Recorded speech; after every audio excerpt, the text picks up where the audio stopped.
शोनी और मम्मा। नहीं गुड्डी, खाना खाओगे? भूखी लगी है? कहाँ से ढूंढ ढूंढ के मम्मा के पास आके बैठ जाते हो आप? हैं? मम्मा किचन में जाती है तो किचन में, मम्मा सोफे पे आती है तो सोफे पे, मम्मा बालकनी में जाती है तो बालकनी में, मम्मा बेड पे सोने जाती है तो बेड पे, मम्मा वॉशरूम जाएगी तो बाहर बैठ जाओगे। हैं? इतना प्यार तो मम्मा को कोई भी नहीं करता जितना मेरी शोनी कर दी है। नहीं Shoni? Love you Shoni. Good boy.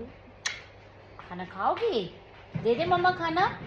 खाना दे दे, किसी कर दो खाना, खाना तो किसी करो। Thank you, thank you. Mama खाना दे दे। मेरी शोनी कि फ्रेश होके आइए सुबह, कल डॉक्टर के पास से 9 निकल आके। चलो खाना देती हूँ मम्मा। Okay, good boy.